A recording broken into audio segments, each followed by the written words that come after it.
नमस्कार दोस्तों, मैं प्रिंस सैनी आपका स्वागत करता हूं हमारे चैनल लर्न एंड ग्रो में। आज हम बात करेंगे यूजेस ऑफ फेरोमैग्नेटिक्स के बारे में।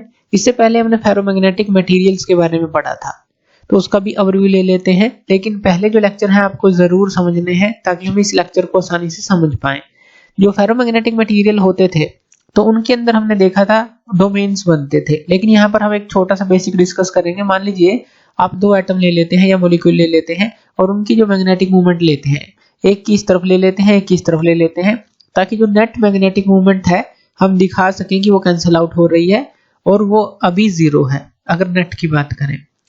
तो अगर हम इसको एक्सटर्नल मैग्नेटिक फील्ड में रख दें, इसी को हम एक्सटर्नल मैग्नेटिक फील्ड में रख दें और इस डायरेक्शन में हम मैग्नेटिक फील्ड को अप्लाई कर दें, तो ये जो है अपने आप को अलाइन करना स्टार्ट कर देती है। जो मैग्नेटिक मूवमेंट होती है एटम की या मॉलिक्यूल की, किस डायरेक्शन में, जिस डायरेक्शन में आपने मैग्नेटिक फील्ड को अप्लाई किया है, जो एक्सटर्नल मैग्नेटिक फील्ड है। और ये जो फेरोमैग्नेटिक मटेरियल होते हैं ये स्ट्रांगली मैग्नेटाइज होते हैं। और जो प्रॉपर्टी होती है फेरोमैग्नेटिक मटेरियल की, उनको स्टडी किया जा सकता है हिस्टैरिसीस कर्व के साथ। हिस्टैरिसीस कर्व भी हमने पढ़ा था पहले। और ये जो प्रॉपर्टी होती है ये हमें क्या बताती है, जो हिस्टैरिसीस कर्व से हम जानते हैं, वो हमें बताती है कि कौन सा मटेरियल कहां पर यूज किया जा सकता है। तो उसी तरह से हम यूजेस जो है फेरोमैग्नेटिक्स के चलिए जानते हैं। तो सबसे पहला जो यूज है इसका परमानेंट मैग्नेट्स में किया जाता है। परमानेंट मैग्नेट क्या होते हैं? परमानेंट मैग्नेट के लिए जो रिक्वायरमेंट है प्रॉपर्टी की, तो वो क्या है? तो those material which remain there ferromagnetic property for a long time at room temperature. यानी कि अगर आप किसी भी मटेरियल को, फेरोमैग्नेटिक मटेरियल आपने लिया, हम किस तरह से मैग्नेटाइज उसको करते थे वो भी आप ओवरव्यू ले लीजिए। हम एक सोलेनोइड लेते थे, इस तरह से एक सोलेनोइड लिया और उसके अंदर हम जो है एक स्पेसिमेन को रख देते थे। मान लीजिए ये स्पेसिमेन है और यहाँ पर हम करंट को अप्लाई करते थे। अब जो करंट है उसकी वैल्यू को हम बढ़ाते थे, फिर हम कम करते थे, फिर जीरो कर देते, फिर रिवर्स करते थे, जिससे कि यहाँ पर जो मैग्नेटिक फील्ड बन रहा था, सोलेनोइड के बीच में जो मैग्नेटिक फील्ड बनता था, वो भी अगर हम करंट को बढ़ाते थे वो भी बढ़ेगा, उसकी स्ट्रेंथ बढ़ेगी। यानी कि इसको कम करेंगे तो उसकी स्ट्रेंथ कम होगी, इसको रिवर्स करेंगे मैग्नेटिक फील्ड जो है वो भी रिवर्स होगा। तो इस तरह से एक साइकिल से गुजारते थे, साइकिल ऑफ मैग्नेटाइजेशन जिसको बोलते थे, इस स्पेसिमेन को उससे गुजारते थे और हिस्टैरिसीस कर्व को बनाते थे। अब यहाँ पर ये मैग्नेटाइज हो जाता है। सिंपल सी बात है कि अगर हम इसको करंट को बढ़ाएंगे, यहाँ पर मैग्नेटिक जो फील्ड है उसकी स्ट्रेंथ बढ़ेगी और जिससे फेरोमैग्नेटिक मटेरियल है ये मैग्नेटाइज हो जाएगा, स्ट्रांगली मैग्नेटाइज होगा। ये भी हम जानते हैं क्यों होगा, ये भी पहले लेक्चर में हम पढ़ चुके हैं। अब जब ये स्ट्रांगली मैग्नेटाइज हो जाएगा और आपने इस करंट को बंद कर दिया, आपने इसको ऑफ कर दिया, तो रूम टेम्परेचर के ऊपर, यानी कि जैसा कि जो भी एनवायरनमेंट है वहां पर अगर आप इसको नॉर्मल टेम्परेचर पर देख रहे हैं, आपने इस स्पेसिमेन को लिया, तो इसके अंदर जो फेरोमैग्नेटिक प्रॉपर्टी आई है, यानी कि जो इसने अपने आप को अलाइन किया है, स्ट्रांगली मैग्नेटाइज हुआ है, उसको ये रिटेन रख सके, उसको ये रख सके अपने पास लंबे समय तक रूम टेम्परेचर के ऊपर भी, तो वो एक तरह का परमानेंट मैग्नेट होगा। तो जो इसके लिए मटेरियल चूज किए जाते हैं उनके अंदर हमारे पास क्या क्या चीजें होनी चाहिए? तो material should have following properties. इस तरह के मटेरियल्स अगर हम चाहते हैं, इस तरह की उसके अंदर प्रॉपर्टी चाहते हैं, तो मटेरियल कौन सा होना चाहिए? हाई रिटेंटिविटी होनी चाहिए उसके अंदर। अब यहाँ पर एक ग्राफ देखते हैं। हमने एक सॉफ्ट आयरन के लिए देखा था, हिस्टैरिसीस कर्व था, एक स्टील के लिए देखा था। ये आपके क्लियर होगा अगर हिस्टैरिसीस कर्व वाला लेक्चर आपने देखा है। यहाँ पर क्या था, यहाँ पर बी और आई हम लेते थे और यहाँ पर क्या लेते थे, एच लेते थे। अब यहाँ पर देखिए ये जो था यहाँ से यहाँ तक सॉफ्ट आयरन के लिए अगर हम देखें, ये बी की वैल्यू थी, बी की वैल्यू ये है, ध्यान दीजिएगा ये बी की वैल्यू है। लेकिन स्टील के लिए देखिए क्या है, स्टील के लिए ये वैल्यू है बी की, यहाँ से यहाँ तक सॉफ्ट आयरन के लिए ये है। और यहाँ पर जब हम एच को रिवर्स कर रहे हैं, यानी कि एच को कम कर रहे हैं, तो यहाँ पर देखिए एच जो है हमारा जीरो होता है और बी की वैल्यू जो है जीरो नहीं होती। इस पॉइंट को हम क्या बोलते थे, अगर आपकी याद हो, रिटेंटिविटी बोलते थे, रिटेंटिविटी, ये जो पॉइंट था।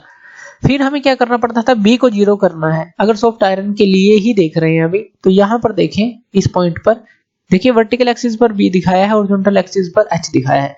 तो यहाँ पर जो है बी जीरो होगा, लेकिन एच की वैल्यू जो है यहाँ पर जीरो नहीं होती। क्यों? क्योंकि ये जो है इससे ऑपोजिट साइड में है। हमने एच को रिवर्स किया बी की वैल्यू को जीरो करने के लिए। ये पॉइंट कौन सा होता था, ये होता था कोएर्सिविटी। ये कोरोसिविटी होता था। तो रिटेंटिविटी यानी कि इसके अंदर बी की मात्रा का रिटेंशन रह जाना, यानी कि मैग्नेटाइजेशन जो है इसके अंदर रह जाना, रेजिडुअल मैग्नेटिज्म जिसको हम बोलते हैं।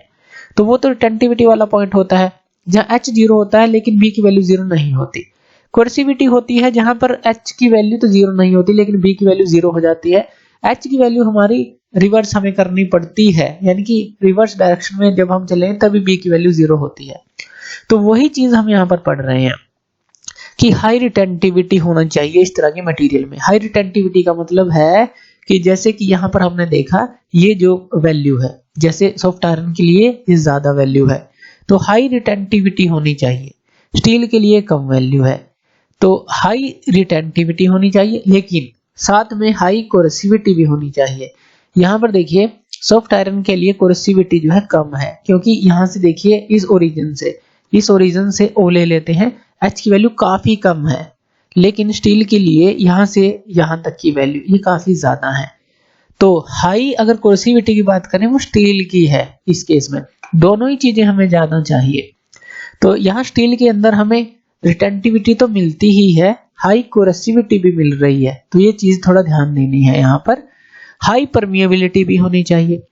परमिएबिलिटी क्या है, ताकि हम उसको इजीली मैग्नेटाइज कर सकें कि उसके अंदर से कितनी जो है मैग्नेटिक लाइंस जो है पास कर रही हैं, ज्यादा से ज्यादा करें तो ज्यादा मैग्नेटाइज होगा। तो हाई परमिएबिलिटी मतलब हाईली वो उसको हम जल्दी से मैग्नेटाइज कर सकते हैं। तो इसके लिए कौन सा मटेरियल प्रेफर करते हैं हम, तो अगर हम ग्राफ को देखें तो यहाँ पर हमें जो स्टील है वो ही अच्छा लगता है अगर हमें परमानेंट मैग्नेट बनाना है, क्योंकि हाई कोरोसिविटी है और रिटेंटिविटी सॉफ्ट आयरन से तो कम है लेकिन फिर भी है, काफी वैल्यू होती है। दोनों चीजें इसके अंदर हमें मिल जाती है, परमिएबिलिटी भी हाई है, तो इसलिए जो स्टील होता है उसको प्रेफर किया जाता है परमानेंट मैग्नेट बनाने के लिए। इसके अलावा भी जो और मटेरियल है उनका भी यूज किया जाता है। तो वो कौन कौन से होते हैं हमारे, वो होते हैं जैसे कोबाल्ट स्टील हो गया, कार्बन स्टील हो गया, अलॉय एल्निको हो गया। एल्निको मतलब एल्युमिनियम, निकिल और कोबाल्ट का जो मिश्रण है, और कॉपर भी होता है इसके अंदर कुछ। तो इस तरह से ये अलग अलग तरह के मटेरियल जो है परमानेंट मैग्नेट बनाने के लिए यूज किए जाते हैं। स्टील को प्रेफर किया ही जाता है जैसा कि हमने देखा। तो सॉफ्ट आयरन से जैसा कि हमने देखा कि इसकी जो रिटेंटिविटी है थोड़ी कम है लेकिन इसकी कोरोसिविटी ज्यादा है सॉफ्ट आयरन से, तो इसलिए इसको सारी चीजों को अगर हम एवरेज लगाएं तो स्टील को ही प्रेफर किया जाता है। पहले तो हमने ये समझा कि परमानेंट मैग्नेट के लिए हमने स्टील को चूज क्यों किया, हमने ग्राफ को देखा और उसके अंदर ये तीनों चीजें देखी जो रिटेंटिविटी, कोरोसिविटी और परमिएबिलिटी थी, उसके हिसाब से स्टील को चूज कर लिया। दूसरा है हमारे पास इलेक्ट्रोमैग्नेट। इलेक्ट्रोमैग्नेट्स क्या होते हैं, जैसा कि इसको दो वर्ड से बनाया गया है इलेक्ट्रोमैग्नेट्स, यानी कि इसके लिए हमें इलेक्ट्रिसिटी की जरूरत पड़ती है। मान लीजिए यहाँ पर एक सोलेनोइड है, हम एक सोलेनोइड ले लेते हैं और यहाँ पर एक स्पेसिमेन को रख देते हैं और यहाँ पर जब हम करंट को सप्लाई करते हैं, करंट को सप्लाई करेंगे तो क्या होगा, यहाँ पर जो मैग्नेटिक फील्ड है वो क्रिएट होगा। तो मैग्नेटिक फील्ड क्रिएट होने के कारण से ये जो स्पेसिमेन है ये मैग्नेटाइज होगा। अब जब हम करंट की सप्लाई को ऑफ कर दें तो क्या हो, एकदम से जितना भी ये मैग्नेटाइज हुआ है इसकी जो मैग्नेटाइजेशन है वो खत्म हो जाए।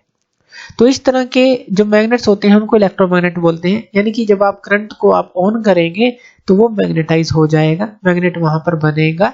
लेकिन अगर आप करंट को ऑफ कर देंगे तभी जो है उसकी मैग्नेटिक पावर जो है खत्म हो जाएगी। तो इस तरह से इलेक्ट्रोमैग्नेट होते हैं।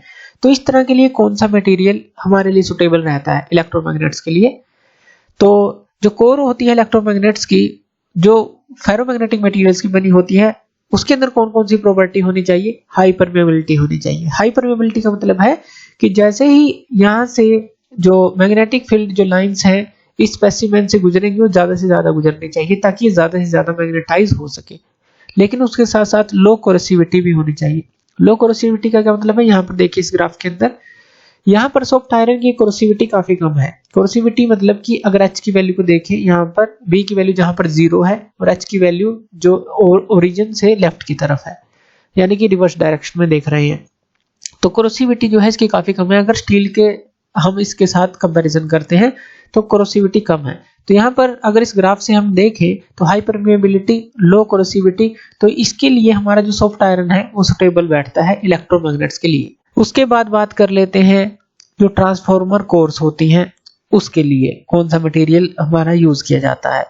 तो ट्रांसफॉर्मर कोर के लिए जो मटेरियल होता है लो हिस्टैरिसीस लॉस उसका होना चाहिए। अब देखिए ट्रांसफॉर्मर होते हैं, हमें पता है किसके लिए यूज होते हैं।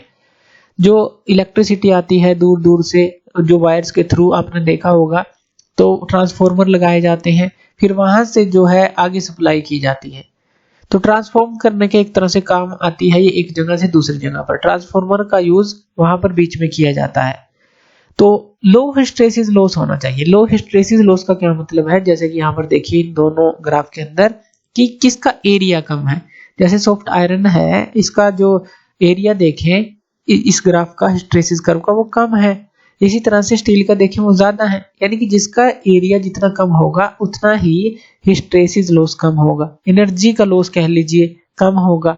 तो लो हिस्टैरिसीस लॉस होना चाहिए सबसे पहले। दूसरा जो एनर्जी डिसिपेटेड है ऐसा कह लीजिए, या हीटिंग ऑफ द मटेरियल है, काफी स्मॉल होनी चाहिए।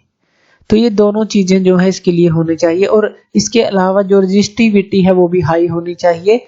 किसके लिए, जो एडी करंट्स होते हैं, ताकि जो एनर्जी लॉस ना हो एडी करंट्स के कारण। तो high resistivity to decrease energy losses due to eddy current, तो इसके लिए रेजिस्टिविटी भी हाई होनी चाहिए। तो सुटेबल मटेरियल कौन सा है, सॉफ्ट आयरन जो है मोस्ट स्टेबल मटेरियल है ट्रांसफॉर्मर कोर्स के लिए, आपने देखा भी होगा। तो ट्रांसफॉर्मर कोर के लिए सॉफ्ट आयरन जो है सुटेबल माना जाता है। इसके अलावा जो परम एलॉयज एमयू मेटल्स हैं वो भी इसके लिए सुटेबल माने जाते हैं। तो इस तरह से जो ट्रांसफॉर्मर कोर है उनके लिए भी सॉफ्ट आयरन का यूज किया जाता है। ये सब कुछ हम कहां पर देख रहे हैं, इन कर्व के थ्रू। तो हमने क्या समझना है, हिस्टैरिसीस कर्व को पहले समझना है, जिससे हमें पता चल जाता है कि कौन से मटेरियल की कितनी जो है प्रॉपर्टी कौन सी है, रिटेंटिविटी कितनी है, कोरोसिविटी कितनी है, परमिएबिलिटी कितनी है, जो एनर्जी लॉस है वो कितना है, वो सारी चीजें पता चल जाती हैं। फिर हम उस मटेरियल का यूज करते हैं जहां पर भी प्रैक्टिकली हमें उसको यूज करना है। तो इस तरह से हम इसको समझ सकते हैं। तो थैंक यू वीडियो देखने के लिए, और इसी तरह की वीडियोस के लिए आप हमारे चैनल लर्न एंड ग्रो पे हमें सब्सक्राइब कर सकते हैं। धन्यवाद।